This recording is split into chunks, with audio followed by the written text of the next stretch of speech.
Good day, everyone. This is Tullio Siragusa with Tech Leaders Unplugged. Let's get unplugged again today. I'm talking with Bob Rogers, who's the CEO and co-founder of Oii.ai. Good to meet you, Bob. Hey, Bob, Tullio. with me. Today, we're talking about the utility of digital twins and how AI is powering new value from digital twin technology. So before we delve into this topic, I know for a lot of people, digital twins is a new conversation, new phenomenon. Some others may be a little more familiar with it, but perhaps it'd be good for you to give us a little background on how you got here and what Yeah, are digital twins? yeah, wonderful. Well, I'll start from now and go backwards. So as you said, I'm CEO of Oii.ai.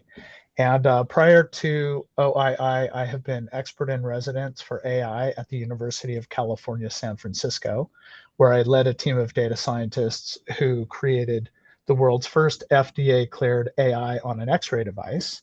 That's some very interesting technology that's been deployed by GE worldwide and is saving lives, so I'm very proud of it.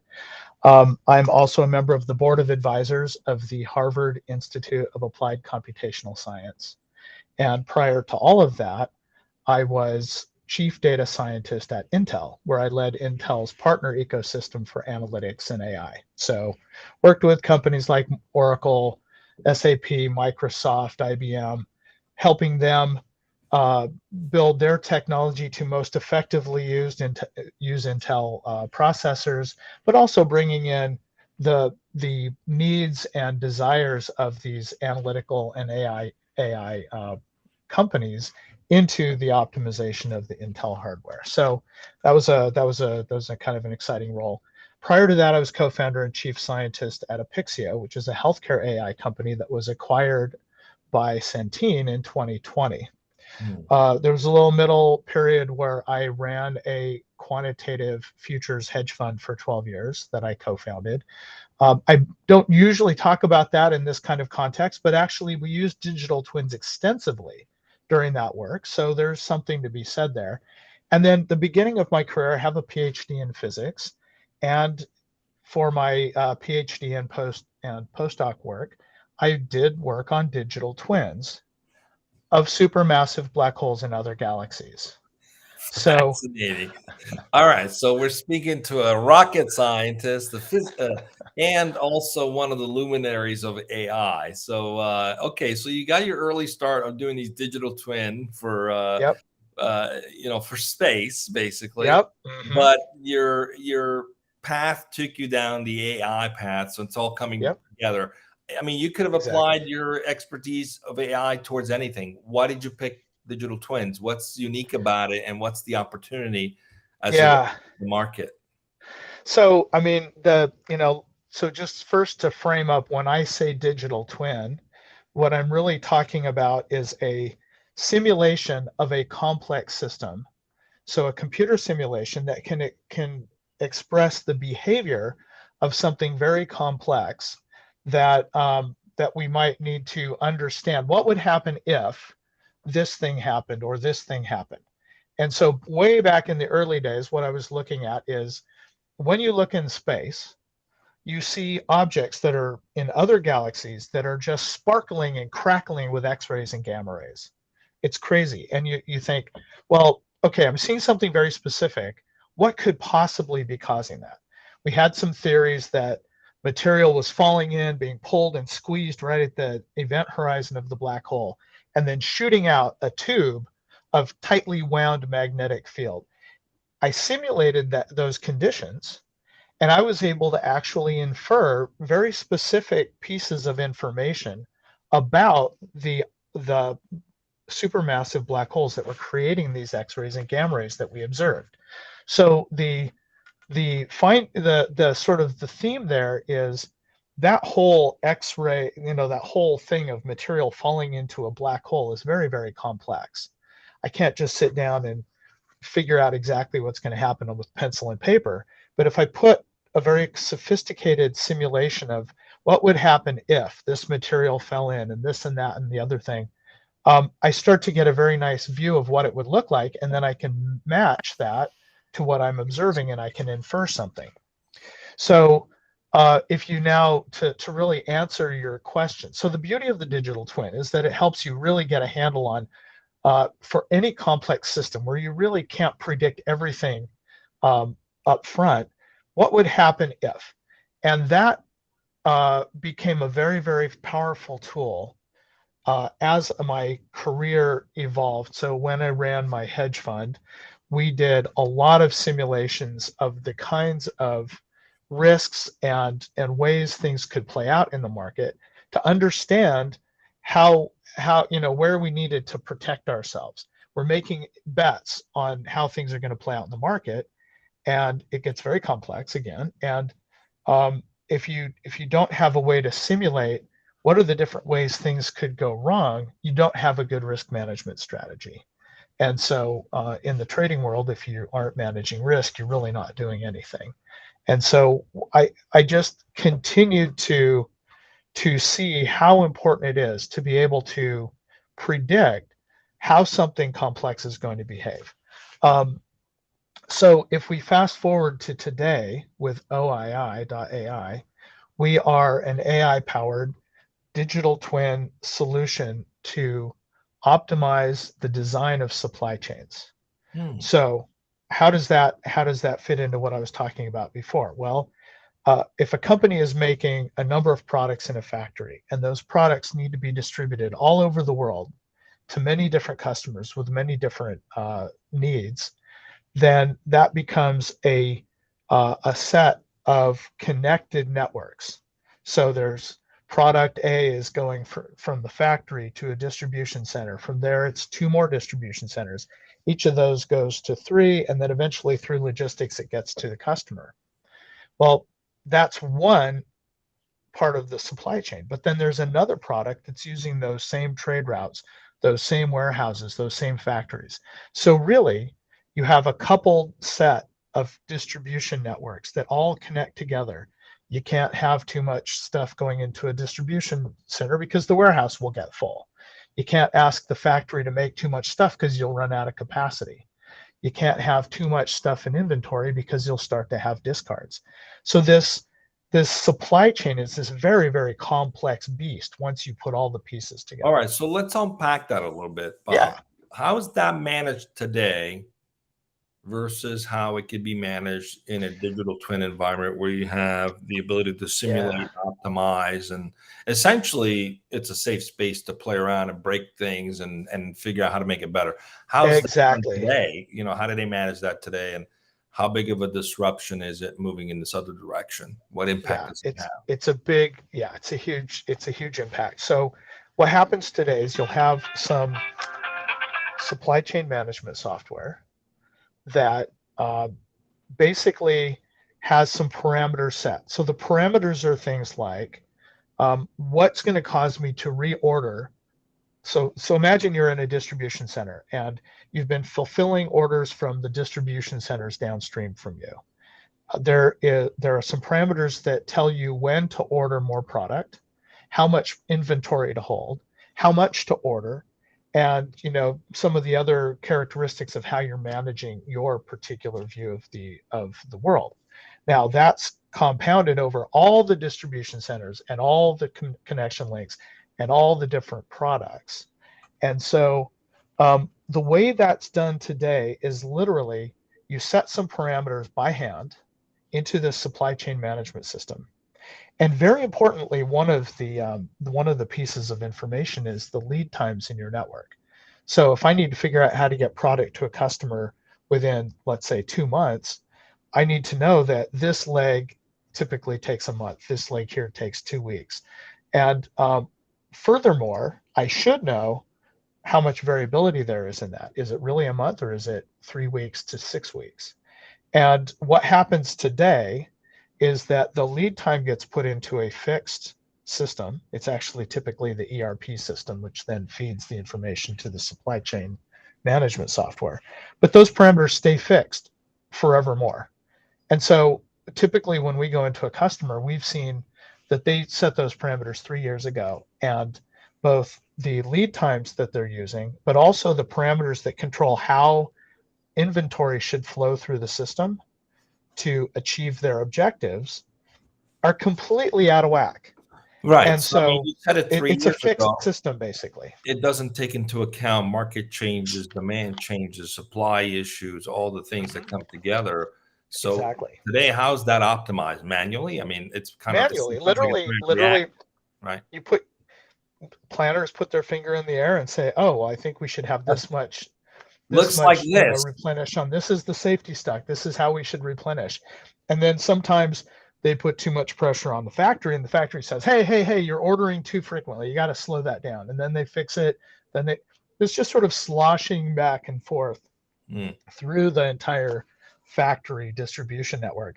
And so there really isn't a view to optimizing the way these things are run. And so that's the opportunity with the digital twin. Well, now years ago, just-in-time supply chain was introduced, right? I mean, but it Mhm. was not necessarily set up with machine learning or AI, and I guess it served its purpose. But times have changed; things move a lot faster.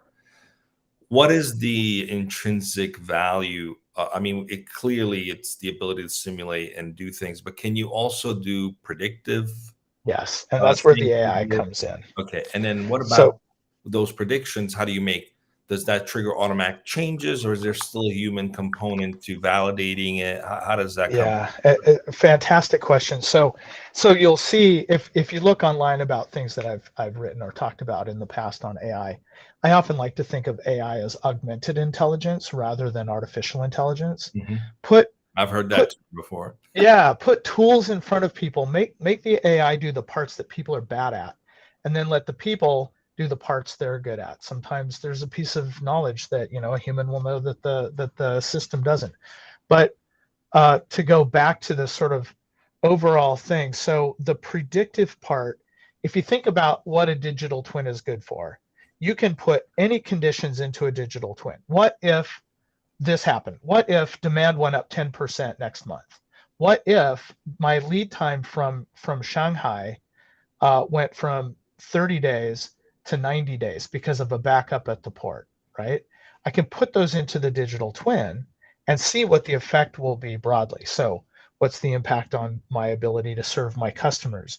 Am I going to have products discard, expiring because they're sitting in a warehouse? Am I going to have a problem with my factory? The pandemic really highlighted the fact that these systems today are static, and in fact just in time ends up being this weird mix of quite often starving parts of the supply chain for inventory and having way too much in other parts. This is a universal thing that we've seen. So the idea is if you throw the right questions or scenarios at the digital twin, it will tell you what might happen. But then the question is, well, what scenarios should I throw? And that's where we use AI. So we're using AI to predict what's going to happen with the supplier performance. What's going to happen with the lead times in the network and the lead time variabilities, which is actually more important. What's going to happen with demand? You've got a forecast. I guarantee you nobody's forecast is 100% accurate. But to what extent is it accurate, and to what extent is it going to have major failures? We can actually predict that. So we're not predicting the exact demand, but we're predicting thousands of different ways demand is likely to play out using our AI. And then that gives you the ability to see, okay, for those thousands of scenarios, 90% of the time with these settings, we were fine. 10% of the time, we had a catastrophic failure. Okay, that's not good enough.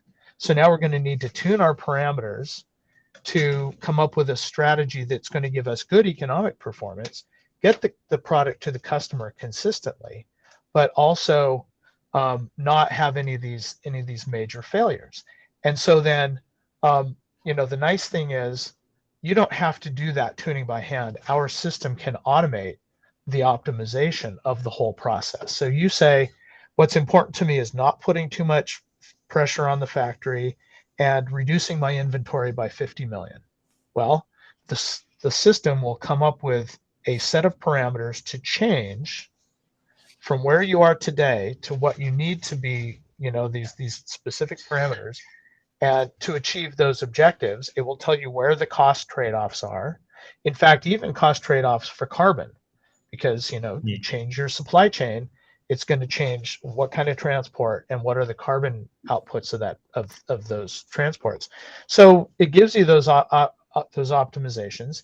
And then going back to your question about humans, typically what we do is we let our customers go through and just validate the recommendations, and then they get passed on into the ERP system. So there's a human in the loop just to make sure. And of course, you Sure. can't automate it completely. I think there's a time, what I've seen with other automation projects is there will be a point where people say, oh, wow, for these 80% of the cases, I want you to just do it automatically. I trust the system, it works. And then there's these other 15 or 20% that I'd like to look at, put in my human 2 cents worth. And now And you're sort of allocating the people work properly. can optimize those parameters. So I'm Yes. also curious, is it enhanced by external data too? I mean, we're talking about supply chain. I couldn't help but think, okay, how do you predict the weather and Yeah. natural So disasters, right? So what are Yeah, some of so the what we do is predict right now. What we're doing is rather than predicting point events, we're predicting the probabilities of different size mm, impacts and the shape. What's the size and shape of different kinds of impacts? There's absolutely every likelihood that as as we evolve, we will continue to expand the sources. In fact, we're looking at a partnership right now with a company that is literally tracking an entire data fabric of information sort of about supply chain and external to individual supply chains that may have a role. We've been working with a company that is part of a very large container shipping company. One of the you see the big ships go by with the big names on the sides of the containers. There are very specific things that can happen that will impact the ability to load containers on and off of ships and ports, and how, if one gets backed up, where does the traffic go? Those are things we can predict, not in the sense of, next Thursday suddenly it's going to go from 10 days to 80 days, but as something starts to change, we can predict what are all the sort of collateral impacts, and how would you put the whole story together. So we're using mostly the data that each organization is collecting about its own operations, but we have now worked with tens of thousands of different products in different markets and regions. And so we can kind of see how the whole story is evolving as a whole. And that gives us a very powerful platform for predicting what these impacts might be. Can it also help in terms of resource planning, identify, for example, overusage of certain warehouses or underutilization Yes. or Yes. routing or based on the cost of fuel? I mean, there's so many elements, right, that go. 100%. So it takes Yeah. into account all those elements but who sets is it automatic or you have to set the parameters for what you care about? So we get inputs at a very high level. So for instance, right now we're working with a company that's got a very specific inventory objective. Over the Mm, next 6 months, they need to reduce their inventory by you know some number of tens of millions of euros. And that right now is being driven by the fact that interest rates are going up. And so the cost of that capital to maintain that inventory is very, very high right now. And it's pushed itself out of the operating range for the organization. So they mm, have this objective. And once we've got that, then the optimization can show them how to achieve that objective, staying within things like, well, you can't break our service to our customers, right? Maybe in some markets there's more room to more leeway, but in general, these are things that we take in as data parameters up front. What are the sort of the rules of the game? Then we optimize, and then they can do what we call what if scenarios. So suppose they're thinking, well, we're going to do a promotion in the fall, and we need to kind of have an idea of whether we can actually fulfill. Suppose the promotion is successful, we're going to get an uptick on these products in this time frame. We don't know exactly what that uptick would be, but we have kind of an idea. We can model that for them in a what if scenario, and then tell them, okay, if it plays out in these ways, this is how you're going to want to adjust your supply chain settings ahead of time. because if you wait till it happens, you're out of luck, right? It takes weeks or months for product to move through some supply chains. So you've got to do that resource planning ahead. For carbon, you can see, what is the trade-off? If it can be, for example, I'll give you an interesting example. It can be slower per leg of a journey to use rail to ship product Hmm. rather than, say, let's say truck. However, there are trade-offs because rail is also generally more reliable than truck, and it's got less carbon impact. So when you look at the trade-offs, it might be, well, okay, it's sort of a dead heat in terms of the overall performance for the supply chain, but hey, the carbon impact is way lower. This is getting me to my corporate objectives better, even though it takes longer. The irony is it's more reliable, so it actually is getting me the right levels of service for my customers, and my cost is managed properly. So there's all these different trade-offs, and all of those can be made visible. You mentioned factory or distribution center capacity. So if it can, we've seen this a few times where the ideal, you've got one distribution center that's really important to efficient flow of material, and it's got a capacity limit. And so the best solution would actually be to have 10% more capacity in that warehouse. Well, we can present that to the customer and say, okay, you've got two choices. Here's the solution that satisfies the current capacity constraint. And it's great, but you could do better. What would it take if you increased your warehouse capacity by 10%? And they can then see whether it's a worthwhile trade-off. Warehouse capacity is often something that's somewhat elastic, so they can quite frequently say, oh, great, well, we do have flex space in that city. We'll add some more capacity. And then they Well, know what to do. it sounds like you're at the right time in the market with this product, right? I would Yeah, think in a bear market, this is probably the most important thing you could do yeah, to yeah, optimize the operation of your business, which directly links to cost, which ultimately translate yeah. into lower or higher profits. Yep, But we're wrapping up because we're up on time. But I have one yeah, more question, and I think sure. this could be interesting.